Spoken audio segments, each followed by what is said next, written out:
साईं मुंहिंजा हे त बादशाहनि जो बादशाह साईं रब्बाक पाण आहे।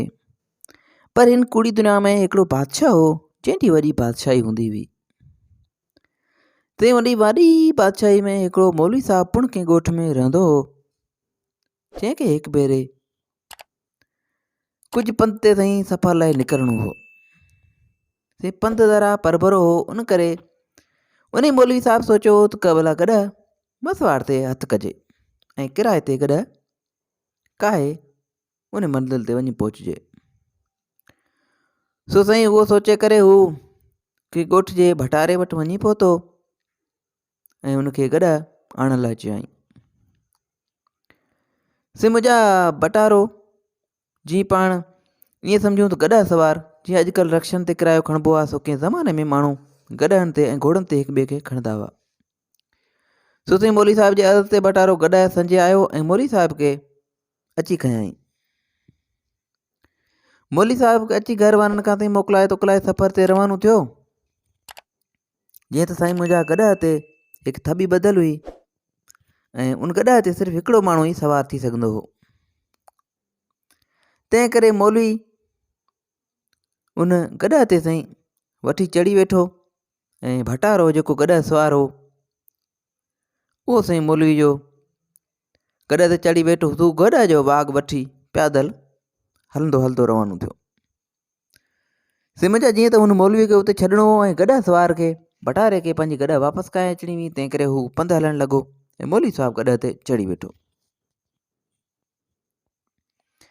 साईं मुंहिंजा वॾड़ा ॻाल्हियूं कनि था त पंधु अकेले जो बि दुश्मन हूंदो आहे साईं। सो साईं थोरो पंधु बि जजो ऐं ॾुखियो थी पवंदो आहे जॾहिं माण्हू अकेलो माठ में जेकॾहिं सफ़र कंदो आहे त। सो गॾु सवार बि ॾिठो त हाणे हलंदे मौलवी साहिब खां कचारड़ी बि कजे त जीअं पंधु थोरो खुटे। सो गॾु सवार पंहिंजे उन मुसाफ़िर मौलवी साहिब खे चयो त मौलवी साहिब हाणे महिरबानी करे का ॻाल्हि ॿुधायो जो पंधु खणी कुटे। मौलवी साहिब चयो त दादा बेशक आऊं ॻाल्हि ॿुधाईंदुसि, पर मुंहिंजी ॻाल्हि क़ीमती आहे, मुफ़्त में कोन ॿुधाईंदुसि ऐं हिकिड़ी ॻाल्हि जा 4 आना वठंदुसि। ऐं मौलवी साहिब वधीक इहो बि चयो त तुंहिंजो गॾु मूं जेको किराए ते वरितो आहे उन जा तोखे 12 आना ॾींदुसि ऐं जेकॾहिं तूं चवीं त तोखे 4 आननि में हिकिड़ी ॻाल्हि ॿुधायां। भटारे ताईं थोरे ॿुधर खां पोइ सोचे हाउ कयईं ऐं चयईं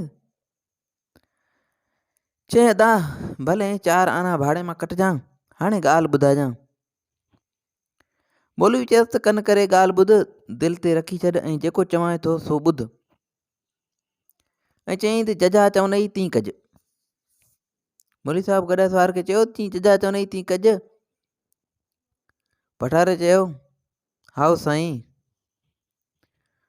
मौलवी चयसि त बसि ॻाल्हि पूरी थी वई। भला ॻाल्हि पूरी थी वई। तंहिं ते साईं भटारे चयसि त अदा पोइ भला हाणे ॿी का ॻाल्हि ॿुधा। तंहिं ते मौलवी साहिब चयसि अदा 4 आना वरी लॻंदई। भटारे क़बूल कयो, चयईं त अदा ठीकु आहे, भले 4 आना मुंहिंजा ॿिया बि किराए मां कटे वठि, पर महिरबानी करे का ॻाल्हि ॿुधा। मौलवी साहिब चयसि त भाउ ॿी ॻाल्हि इहा आहे त दिलि जो राज़ पंहिंजी ज़ाल खे बि न ॿुधाइजां। ऐं ॻाल्हि पूरी थी वई। भटारे ताईं मौलवी साहिब जी ॻाल्हियुनि खे ऐं विञायल 8 आननि जी फिक्र में हलंदो रहियो। पंधु अची को बाक़ी बचियो, पर गॾु सवार ते भटारो थकिजी पियो। हाणे गॾु सवार पैदल खे पंधु में साईं पथर बि जबल जॾहिं ॾेखारी ॾेई रहिया हुआ। सो हलंदे मौलवी साहिब खे अर्ज़ु कयईं त साईं हाणे वरी बि का खणी ॻाल्हि ॿुधायो ऐं मुंहिंजा भाड़े में बाक़ी 4 आना बचिया आहिनि, से बि ॻाल्हि ॿुधाइण खां पोइ छुटा ऐं महिरबानी करे का ॻाल्हि ॿुधायो। मौलवी साहिब साईं टी ॻाल्हि ॿुधाए साहिबा चइबा इंसाफ़ वारे बादशाह वटि भुलिजी बि कॾहिं कूड़ न ॻाल्हाइजे। भटारे जा 3 ॻाल्हियुनि में 12 आना पूरा थी विया। नेठि पंधु बि अची पूरो थियो ऐं हे अची ॻोठ में पहुता।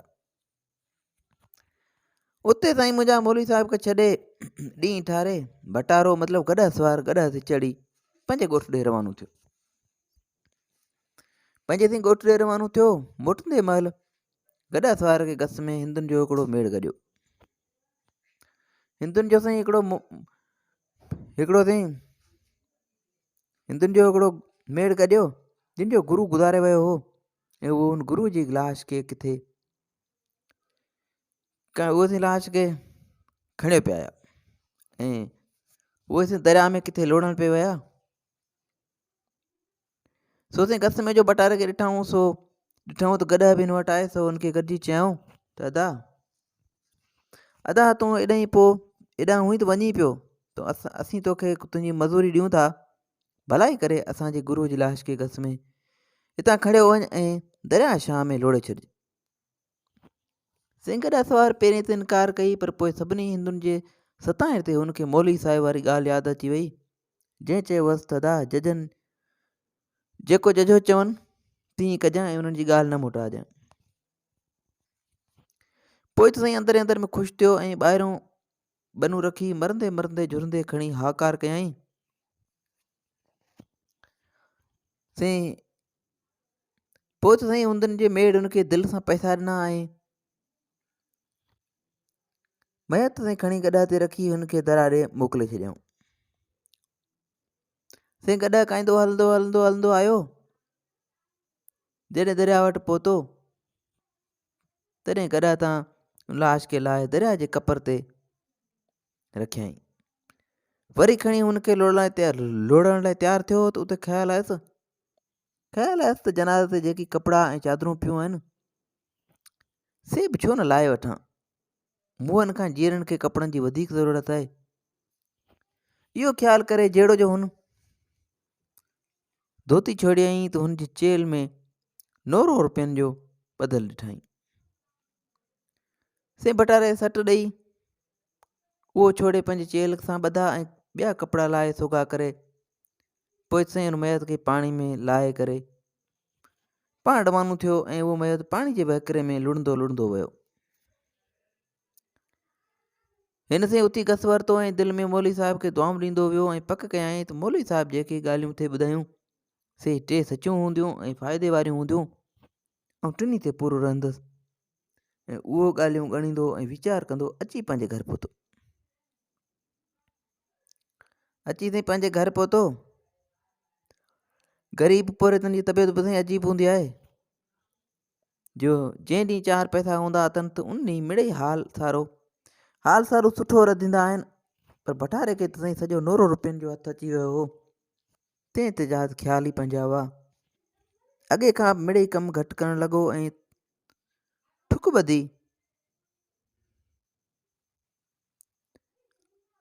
ठुक ॿधी छॾे जो सुबुह जो सवेल जंग जो ख़्याल लाइ निकिरी वेंदो हो। उतां नूरे मां हिकु रुपयो कढी ज़ाल जे हथ ते आणे रखंदो हो ऐं खेसि गुंदण ॿांधण जो चवंदो हो। ज़ालूं अॻे ई दाग लाइ आतियूं। सरो पंहिंजी मर्ज़ी ते सॼे पाड़े खां अॻे खाधो तयारु करे वेठी हूंदी हुई। साईं सुरे दाग जो उगाव सॼे पाड़े खे वासे छॾींदो हो। आख़िर सॼे पाड़े में हुनजे दाग जे उगाव ऐं सरंदे जो चओ बचो पइजी वियो। ते हुनजो अची ते हाक थी जिते बि 4 भटियारियूं गॾिजनि उते हिननि जी ॻाल्हि ज़रूरु हले। चई अदा फिलाणे अलाए जी देग लधी आहे या को खज़ाने जो खूह लधो अथसि जो अॻे कॾहिं कॾहिं जुमे चंडाणी का बसर चाढ़ींदी हुई। सा बि किथां काठी वठंदी हुई, किथां मिर्च वठंदी हुई ऐं पिनी ॿिए जे घरां कुटियो वग़ैरह वञी पोइ रधंदी हुई। उन में बि न गे न खटाण ऐं रुॻो कचो बसर ॾिठे पे किरड़ थींदी हुई। उते वरी सी ॿी माई चयसि त अमां ख़ुदा जा रंग न्याज़ आहिनि। हाणे त संजे सुबुह रुॻो दागनि जा छुछाहट पिया पवनि। असीं अञा नेरनि जो लोलो पियूं थपियूं त हिन जे घर ॿिनि पेरनि जी उखरी पई कुटिजे। कीअं थी पाई अधी को पतो पवे थो। सॼे पाड़े में थी उथी वेठी उहा ई चओ बचो हूंदी हुई। नेठि थी ज़ालनि जी दिलि अची मर्दनि ते आकिड़िया चाढ़ियाऊं त मुआ तव्हीं जेकी कमायो सो शायदि ॿारहं ई नशे पते में पूरो करे था छॾियो जो घर में गुंदण बि पूरो कोन था आणियो। फिलाणो बि त तव्हां जहिड़ो आहे ऐं तव्हां सां पियो कमायो। उन जे घर रोज़ पिया ख़ुश्क दाग थियनि ऐं हिते 3 रोज़ा दाल सां खाऊं असांजा अंडा ई ख़राब थी पिया आहिनि। मर्द वीचारा साईं कहिड़ी वाह वञनि। से पाण तपरस में वात इहो हैरान वात इहो टोटी कंब असांखां घटि करे पोइ बि ॻाढ़ा ॿोड़ पियो खाए। सो अलाए जी कीअं तिन वरी पंहिंजे ज़ालनि वटि साखूं ॾिनियूं त असीं सॼो ॾींहुं गॾनि सां पिया वहूं। सो तव्हीं पाण पियूं ॾिसो त जेकी कमायूं था सो हाणे तव्हांजे अॻियां था रखूं।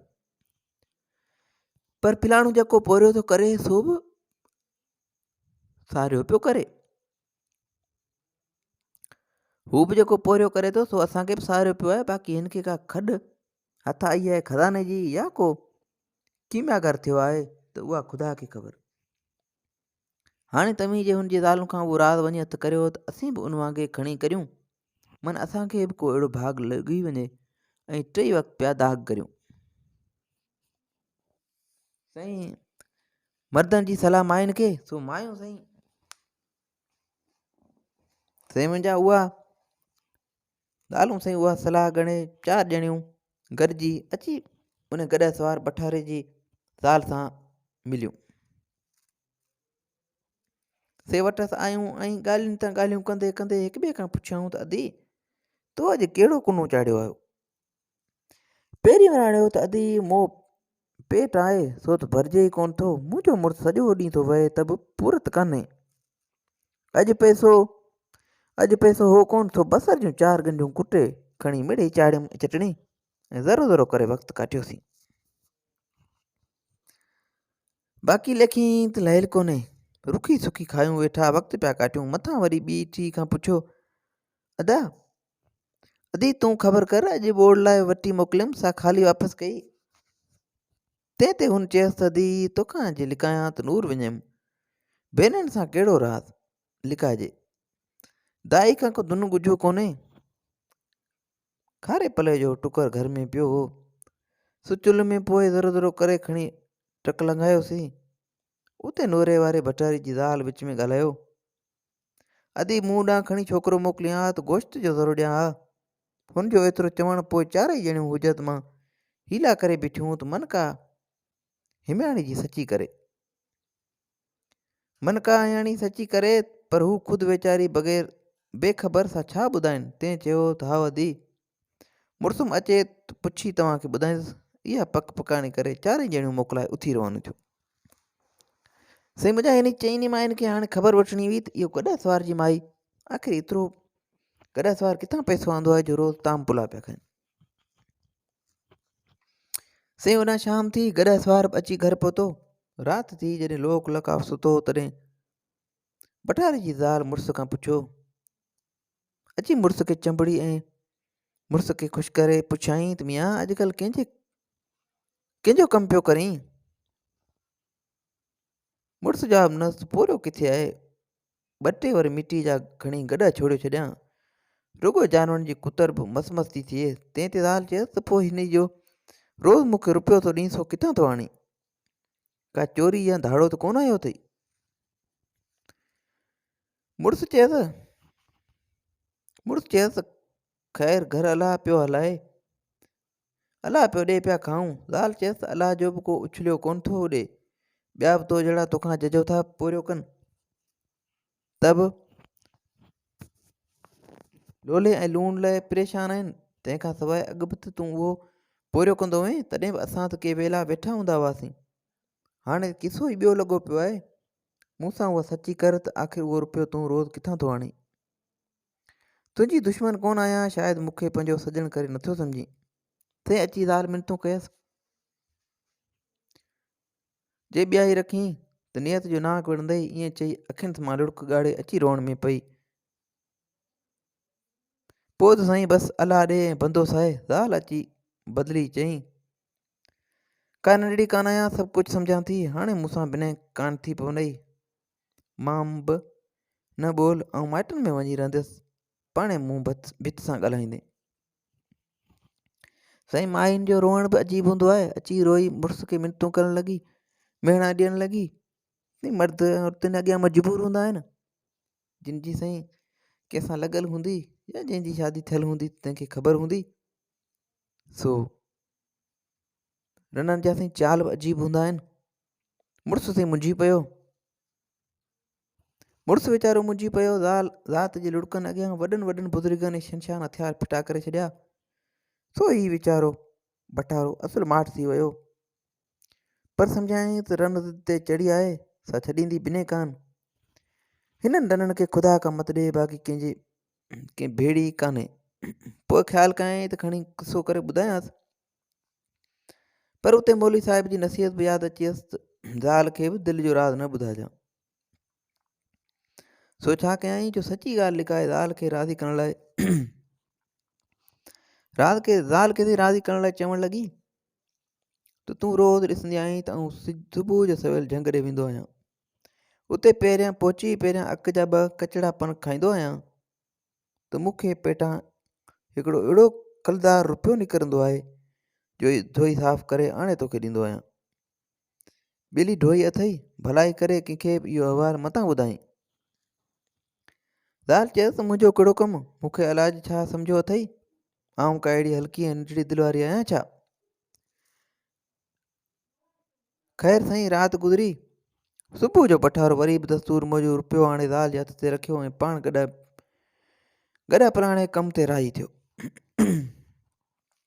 साईं कुझु वक़्त खां पोइ हू पाड़े वारियूं चारई ॼणियूं काठी ऐं टांडे जे बहाने सां अची गॾु थियूं ऐं उभारियूं लहवारियूं कंदे भटारे जी ज़ाल मुड़ुस खां ॿुधल समूरो राति वारो किसो ज़ाहिर करे हिननि खे खणी ॿुधायो ऐं चइनी खे पारत कयईं त अदी कंहिंसां बि गुज ॻो ज़ाहिर न कजो, न त मुड़ुस असुल मारे विझंदुमि। साईं अक्सर पाण वटि ईअं ई थींदो आहे त हिक ॿिए खे ॻाल्हि ॿुधाए पोइ चवंदा आहियूं त ॿिली ॻाल्हि कंहिंसां कजे न। सो साईं हिन माई बि उहो कमु कयो ऐं मुड़ुस बि चयोसि माई खे त कंहिंसां ॻाल्हि न कजांइ। ज़ाल वरी साईं चइनी ॼणनि खे पंहिंजी सहेलियुनि खे पाड़े वारनि धुतियुनि खे ॿुधाए छॾियो ऐं उन्हनि खे चयईं त ॿिली अदी कंहिंखे बि न ॿुधाइजो। पोइ साईं हिननि बि पक ॾिनसि त मुई छो अची बताल थी आहीं, मथां कॾहिं अहिड़ो ख़्यालु कयो अथई। ईअं चई हर का पंहिंजे घर वई। चवंदा आहिनि त का बि ॻाल्हि हिक खां निकिरी वई ॿिए वटि पहुती त पोइ सभिनि वटि पहुती। सो सॼी भठारनि जी पाड़े में अखिछिप में उहा ख़बर पइजी वई ऐं अञा सुबुह वारो तारो ई मस उभरियो त सभु का भठारी पंहिंजे मुड़ुस खे उथारे चवणु लॻी त सिगे कर, सिज पियो उभरे, हिकदमि झंग में वञ, अक जा 4-5 कचड़ा पन पटे खा ऐं जंग जो ख़्यालु लाहे अचु। पर ॿुध, उहो ख़्यालु कजे त उहे पन खाइण खां पोइ पेटां 2 रुपया निकिरंदा, से संभाले खणी अचु ऐं रुपयनि जी लालच ते सभु को गोशाए ते हंधि ॾांहुं भॻो। तव्हांजो सिज पटनि ते पइजी वियो पर भटारनि मां का बि पहिर कान वरी। पोइ ते ज़ालनि खे अची विश्वसा थिया त मतां रुपया फासी पियनि या लालच में अची हिक ॿिए सां विढ़ी पिया आहिनि। नेठि सही 2-टे ॼणियूं गॾिजी मुड़ुसनि जी परगोरण लाइ रवानो थियूं। उते पहुची ॾिसनि त मुड़ुस छांव जा पासा वठियो पिया आहिनि ऐं दस्त जे मथां दस्त पिया हणनि।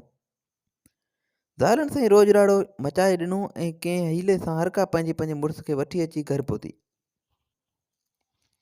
साईं मुंहिंजा हलंदे हलंदे उहा ख़बर बादशाह ते वञी रसी। बादशाह भठारी जी ज़ाल खे घुरायो जंहिं मुड़ुस जी राज़ वारी सरबस जी ॻाल्हि करे ॿुधाई।